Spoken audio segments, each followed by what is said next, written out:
G'day gymnastics skill seekers. Today I want to talk all about wrist pain. In the last few weeks I've made some videos about shoulder pain, specifically in pushing movements, and also about elbow pain. So that got me thinking, well, what are some of the most common injuries that we see in the world of calisthenics and gymnastics training or bodyweight training, whatever you want to call it. And I know a big one is wrist pain. So if you've suffered from wrist pain, leave a comment below. What do you think caused wrist pain? How did you go about rehabbing the wrist pain? How long did it take? And has it been a reoccurring injury for you? I'd love to hear that. That's some of the stuff we're going to talk about today. How are we going to think about decreasing the chances of getting wrist pain? How do you rehab wrist pain? And what happens if you go even further there and you get a wrist injury? Now we think about calisthenics or bodyweight training, we spend a lot of time on our wrists. We spend a lot of time hanging from objects like pull-up bars or gymnastics rings. We also spend a lot of time doing things like push-ups, doing things like handstands or planche training, front levers, whatever you want to talk about. We're always using our hands, we're always using the wrists. There's a lot of force going through our wrists. And this is what can commonly lead to wrist pain, especially in the early days when we start first training gymnastic strength stuff. In our everyday life, how often are you putting higher levels of force through your wrists? It's not very often. We walk around on our feet all day, so our ankles are used to carrying our body weight. We don't walk around on our hands all day, so our wrists are not used to handling our body weight. And then we kick up to handstand or we do something like planche training, we start hanging from the pull-up bar. Okay, that's our body weight that's going through our wrists. And are they conditioned to be able to handle that? And are they conditioned to be able to handle high volumes of that if we're starting to train more calisthenics or bodyweight training, gymnastic stuff, every day of the week? So in the beginning, beginners are much more likely to suffer from wrist pain. I can testify to that. When I first started doing handstand training, it just led to wrist pain to a point where I couldn't even train handstands anymore. I just couldn't put that force there. I didn't listen to the whispers before I heard the screams. And that's very true of the wrist, because when we think about it, there isn't much muscle around the wrist. We've got the muscles of the forearm and the small muscles of the hands. But when we compare the size of these muscles to, let's say, the upper arm, let's say our back muscles and our chest muscles, let's say our leg muscles, these muscles are a lot smaller. So therefore, we don't get as much blood flow through the wrist. The wrist is mainly connective tissue. We're thinking tendons and ligaments. There's a lot of white cells in there, and there's just not a lot of blood flow. So when we do get a wrist injury, the recovery time is going to be a lot slower, okay? We're talking months to recover from a wrist injury. And the biggest predictor of injury is a pre-occurring injury. So when you injure your wrists, the chances of getting another wrist injury are increased. So we want to prevent that, or we want to decrease that chances of getting a wrist injury. So the number one thing I'm going to say is if you start to feel pain in your wrists, you've got to stop doing what you're doing. You've got to figure out what's causing that pain, resolve that, and then go back to training that movement, hopefully without the wrist pain. If you try to work through pain, eventually the accumulation of this pain is going to lead to an injury, which is not what you want, because it can slow you down significantly. Maybe if you stop and you rehab your wrist, that could take 6 to 8 weeks. If you injure your wrist, that could be months of training that you start to fall behind on. So it's just not worth risking. My advice is, if you feel the pain, listen to the whispers before you hear the screams. Okay, so let's start to talk a little bit about what causes wrist pain, how to decrease the chances of wrist pain, and if you have got it, how we're going to start to rehab it is what we're going to sort of dive into today. The first thing I want to touch on is like our daily life. In our daily life, we do a lot of flexion. So if we're spending time on our phone, if we're spending time on a keyboard, if we're spending time grabbing a lot of objects, which is what we do, carrying a lot of stuff, using the barbell, using the dumbbells, doing a lot of pulling exercises, whatever it is, it doesn't matter. We do a lot of wrist flexion. So we strengthen the hands, we strengthen the wrists in flexion. But when do we take our wrists into extension? Okay, when are we going back the other way? When do we take our fingers into extension? Okay, we do a lot of flexion here. In our day-to-day life, that's not a common thing. Yeah, we might go to the gym and we might do things like push-ups, or we might do stuff like planche training or handstands, but that's a very small amount of extension that we do. And if we haven't trained it, or if we haven't got good wrist extension, then we increase that chance of injury or increase that chance of pain. And of course, we can always be doing wrist flexion, wrist extension stuff and working on the wrist throughout the day. Simple things like wrist circles, simple things like the extension, flexion, pushing and pulling against objects, and just sort of thinking about, well, how can I mobilize my wrists? That's what we want to be thinking about in our day-to-day life before we even consider stepping into the gym or worrying about our training. Okay, and if you're a beginner to calisthenics, that's definitely something I recommend you're working on. Like I said before, how often do we put our whole body weight into our wrists? That's not a common sort of thing. So we want to be aware of that. If you've never squatted 100 kilos, you're not going to walk into the gym and just start squatting 100 kilos. If you've never put your whole body weight on your wrist before, do you think it's a good idea to start going to the gym and kicking up to handstand or doing a lot of handstand work? We want to progressively load the body so it gets a chance for the connective tissue to adapt and grow stronger so that it can handle higher amounts of force. If you jump into high volumes of body weight training, putting your body weight onto your wrists, then this is going to lead to an increased chance of injury and pain. Something like a push-up is roughly 60% of your body weight going through your wrists. So, if you can't do a push-up, you haven't built the strength to do push-ups just yet, I'd say that that's sort of a progression that you want to work on before you start worrying about planche training or you start worrying about doing your handstands. Build some strength through some of these basic movements that are less than your body weight before you start jumping into training these things where we're putting your entire body weight onto your wrists. Now, I mentioned before, beginners are more likely to get injured. Okay, we can see this like a lot of beginners that come to me, I'm like, okay, first thing I'm going to do is we're just going to hang from a bar. How long can you hang for? We're looking at grip strength. Some people can only hang for 10 seconds. What does that tell me about their grip strength? Okay, they're not used to being hanging and holding their whole body weight there. So I want to start to build grip strength and increase the muscle endurance of the grip strength over time so that then they've got stronger wrists. It's a simple thing to measure, but can you hang from a pull-up bar for 30 seconds, 45 seconds? If not, then you've got some work to do. We can train grip strength in many ways, but I really like hanging. I like hanging also because it can help us train the flexibility and strength of the shoulders, which I'm going to touch on a little bit further down. So let's get stuck in. Let's start to talk a little bit more now about mobility of the wrists and strength of the wrists.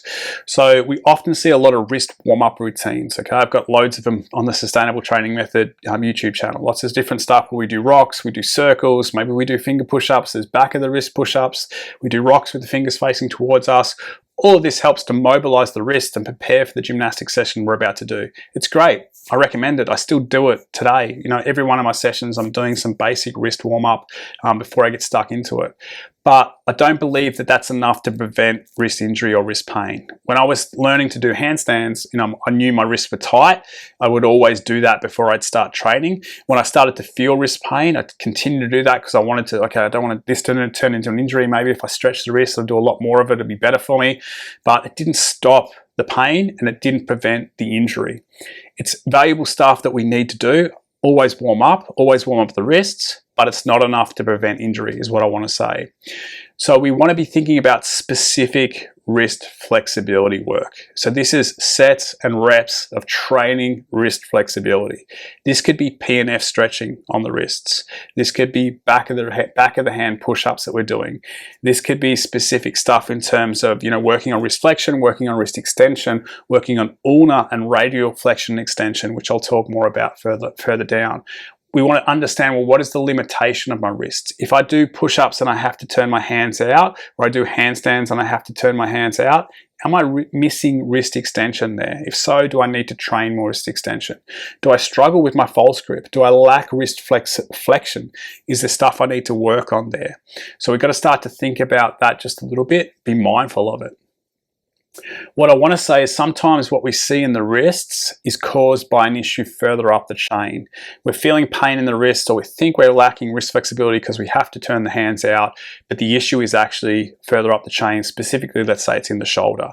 If you lack shoulder flexibility, or you lack shoulder stability, then it's going to have an impact. It's going to put more force into your wrists. Let's say, if someone's lacking shoulder flexion, when they push a barbell over their head, they can't take it back far enough over the head. So they have to make that up somehow. So generally they'll flex the wrists. So the barbell's sitting way back here. They won't maintain a neutral wrist. So that's one thing. It helps move the weight back a little bit further. The other thing they do is they tend to arch the spine, whether that's lumbar or thoracic spine. They arch because it helps them get the weight back in the position. The body's pretty smart. It's going to find a way to work around the limitation that you have in the shoulders. This is why we see banana handstands. You know, a lot of people don't have the shoulder flexibility or strength to be able to hold a straight handstand, so they make up that lack of strength and flexibility through another joint, whether that's through the spine or whether that's through the wrists. Now that's what I'm going to say. If you're lacking shoulder flexibility, stability or strength, and you can't open that shoulder angle in a handstand, then it's going to go, okay, well, what's further down the chain? The elbow. Well, the elbow is not a very mobile joint. It can flex and it can extend. There's a small amount of rotation in there, so it's not really going to help me make up the limited flexibility or strength in the shoulder. So then it goes further down the chain. The next joint down the chain is the wrist. So we start to place more force and more pressure into the wrists. So we want to be thinking about that. If I know that I've got limited shoulder flexibility, limited shoulder stability, or I lack shoulder strength, then I'm going to need to fix that, because that could lead to wrist pain and wrist injury. If you're lacking shoulder mobility, one way to work around this in your handstands is to work, P-bar handstands and neutral grip stuff. Also, when you start training press handstand like me at the moment, I spend a lot of time on the P-bars doing my presses because I don't have the flexibility to be able to do that with my hands flat on the floor right now. So I'm using a lot of the P-bars. Okay, it's great for ulnar and radial flexion and extension, but when am I spending time now in wrist extension? So I've got to make sure I'm balancing this out, okay? If you're using the P-bars to work around the lack of mobility that you have, or if you're just using the P-bars as a tool to help you get through this stage of training where you're at, well then what are you doing for wrist extension? Are you doing push-ups? Are you doing handstands with the hands flat on the ground? Are you still maintaining the level of wrist extension that you have? It's something sort of to think about the tools we use and how this has an impact. So what about strength? I already mentioned like just a basic hang test. Can you grip the bar? Can you hang? Okay, that's a good way to think about, sort of some of the forearm strength.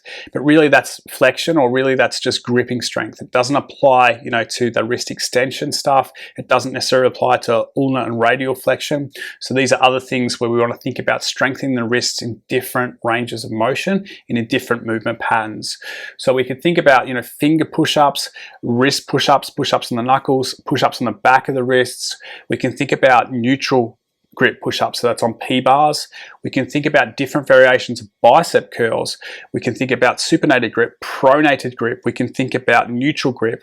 There's a bicep curl, I think it's called a spider bicep curl, where you keep the wrist in extension. The dumbbells have to be a little bit lighter because you want to resist the urge of not taking them into flexion, and you're keeping the wrist extended as you work the bicep curl up and down, and this is sort of stretching out some of the wrist flexors in this position. It also helps to isolate the bicep a bit more because you're not using the wrist flexors to help flex the elbow in that position. So these are different ways we can think about strengthening some of the muscles in and around the wrists. Beginners need to train more of this stuff, okay? If you're in the first, I'm going to say 2 years of your gymnastics, calisthenics, bodyweight training, then you're going to need to be working on more of this isolation, strength work and flexibility work just to help condition the wrists and to bring them up to a level where the level of gymnastics training that you're doing is the stuff that's maintaining, the wrist strength and flexibility. And, you've got to gradually do that over time. It's not something you can just jump into and expect the wrist to handle, high volumes, high frequency of gymnastics training. What I'm going to say in these early days is a lot of gymnastics skill seekers apply too much volume. I want to learn the handstand, so I'm going to train handstands every single day, and I'm going to spend 20 to 40 minutes or 30 minutes, whatever it is, training handstands. I've gone from spending 0 time on my hands to having this huge amount of volume and frequency of spending time on my hands. It's not a smart way to start training the handstand. Like I said, progressively overloading the wrists and getting them stronger is one thing.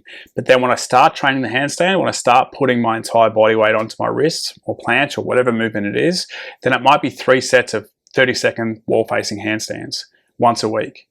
Over, sort of 4, 5, 6 weeks, I might start increasing that to 2 sessions a week where I'm spending 3 times 30 seconds on the hands. Over time, that might go to 3. This is one way to build up volume and frequency and start to condition the wrists so that they can handle more volume and frequency. Another way is just to increase it per set. So maybe it's 1 day a week, I'm doing 3 times 30 seconds. Then maybe it's 4 times 30 seconds, maybe it's 5 times 30 seconds.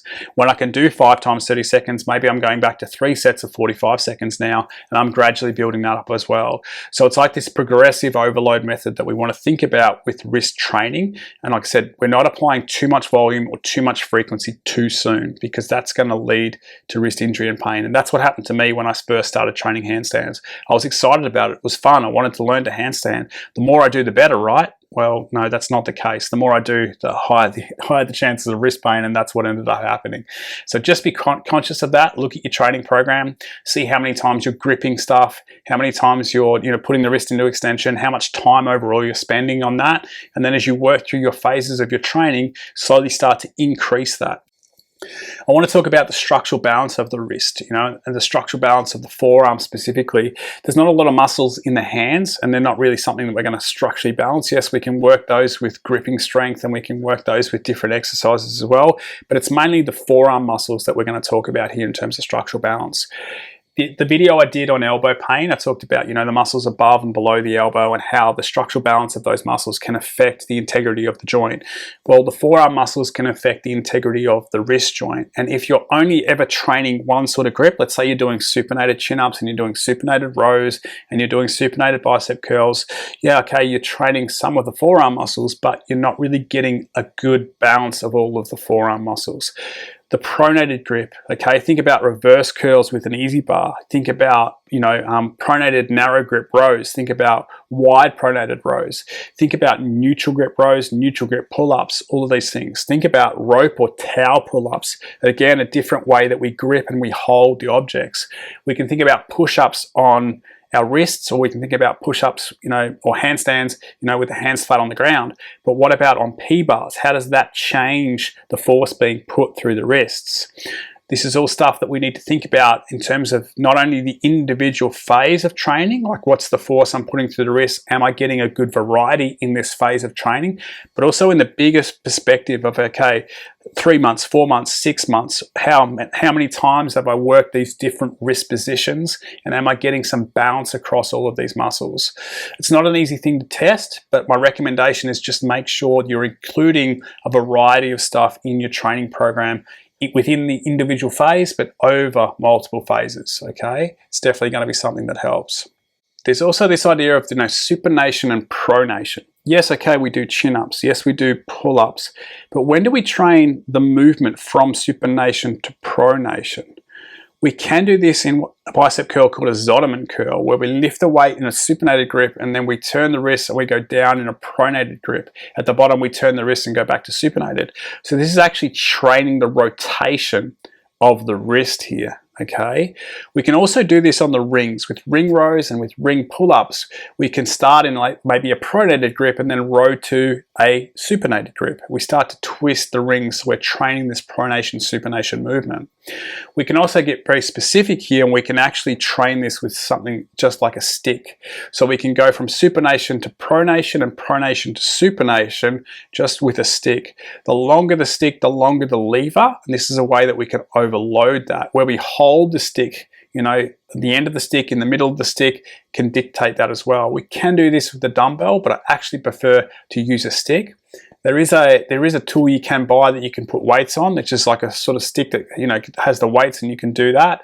But don't spend money on fancy tools when you can just use something as simple as a stick to train that. So here's pronation and supination.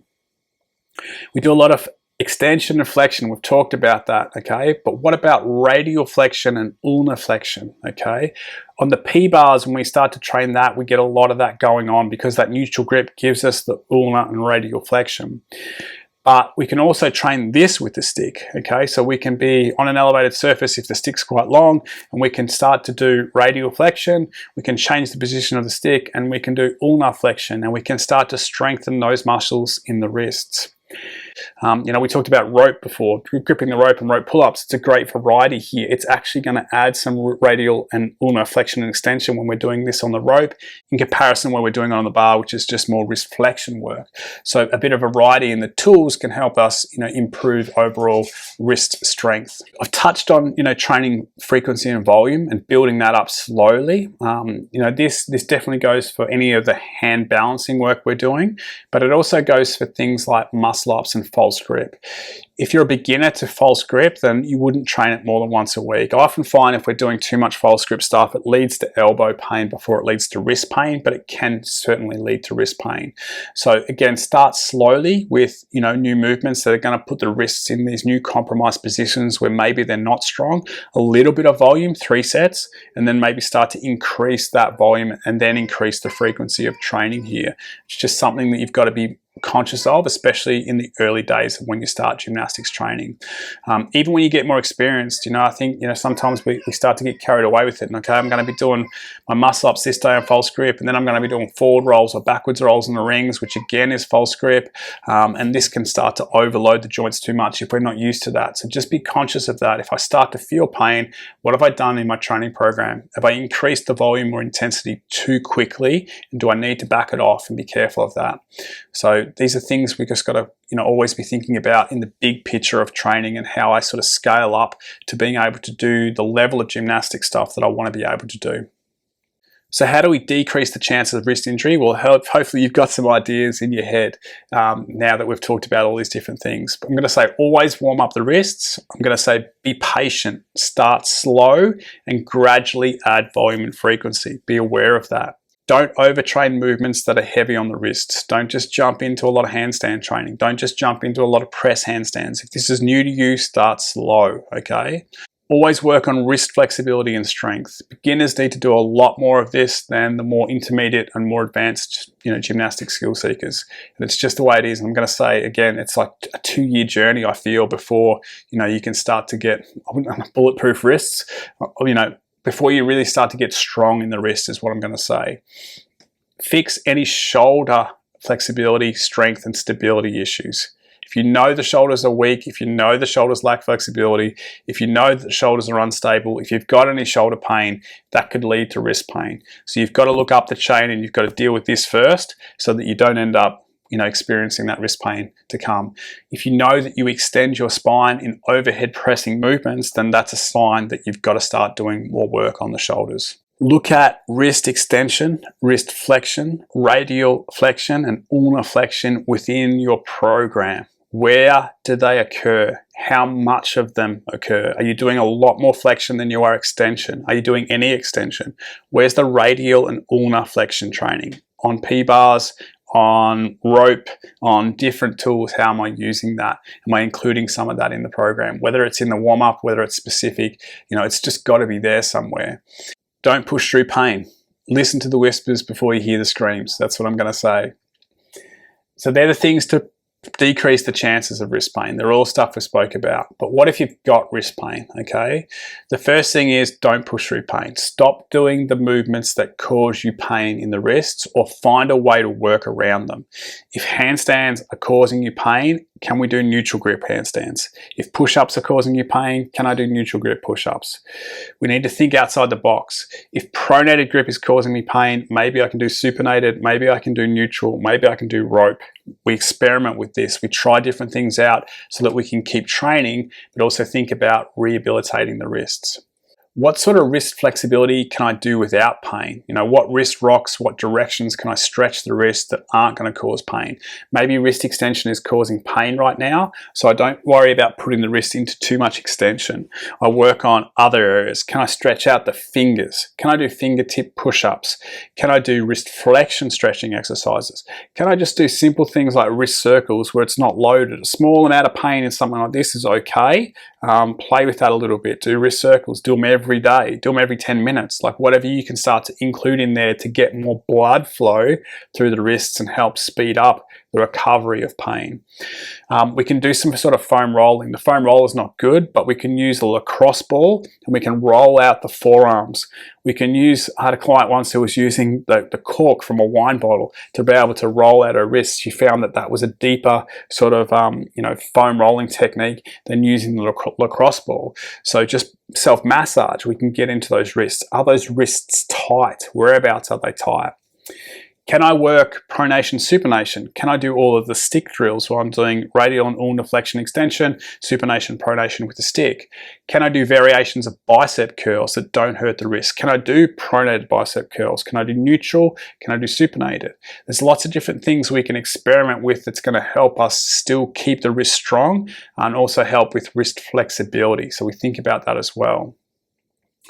Are the shoulders the cause of the wrist pain? The wrist pain is the symptom, but further up the chain is the issue. We've got to look into that, and if that's the case, no matter what I do to the wrist, it's always going to be painful, or it's always going to come back because I haven't fixed the shoulders. So if you've got, we've talked about this 100 times, but if you've got shoulder issues, you've got to fix those shoulder issues so that you can start to train the wrist correctly. The last thing I'm going to recommend, and this is something that really helped me, that I worked on when I was doing my handstand training and it led to wrist pain. And it was this cool little wrist gapping exercise. How do we stretch the wrist, the connective tissue in the wrist? The problem is when we grip a hold of something, we're firing all of the muscles in the forearm. We're putting tension in those muscles. How can we stretch those connective tissues and muscles if there's tension in them? We need to be able to relax the wrist. So this neat little stretch is quite good. We use a gymnastics ring and we put the hand on top of the gymnastics ring, but we're not gripping the gymnastics ring.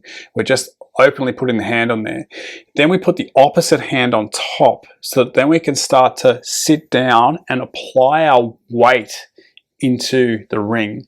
But I'm not gripping the ring. I'm not contracting the forearm muscles. I'm just going to do this hang. So we're applying this, what I like to call gapping of the wrists. And what I mean by that is we're actually starting to pull the joint apart, or we're putting space in the joint. So this stretches the connective tissue of the wrist here. We want to progress this slowly. So assisted first, keeping the feet on the ground, and then over time being able to lift the feet off the ground and hang with your whole body weight. It's quite a cool little stretch. It's quite effective. You will definitely feel the stretching when you start to do this. And a lot of times, wrist pain can be caused by more of the pressing movements, less of the hanging movements. So like I said, we're strong at wrist flexion. We're not strong at wrist extension. But when we think about it, when we're doing planche and we're doing push-ups and we're putting a lot of pressure on the wrist, it's more of like a compression. We're squashing the wrist joint together because we're pushing force into the wrist. So the wrist can get compressed, and this gapping technique is a way of opening up that space. So if we think about the joint, if it's a really tight joint, it's got less mobility. If we cause some space in there, then we actually increase the mobility or the range of motion that we can work on. So in the beginning, if you're doing a lot of handstand work, maybe you're doing some wrist gapping in between the handstand work. So you're stretching out the wrist after you put all that compression into the wrist.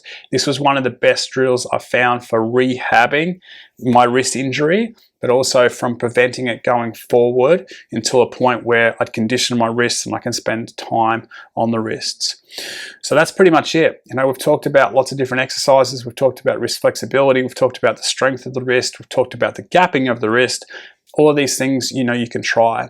Like I said at the start, if you've had wrist pain and you've managed to rehab it, I'd love to hear that story. Let's share the comments below. Let's help the community grow. Until next time, if you've got any questions, please feel free to leave them below, and happy training.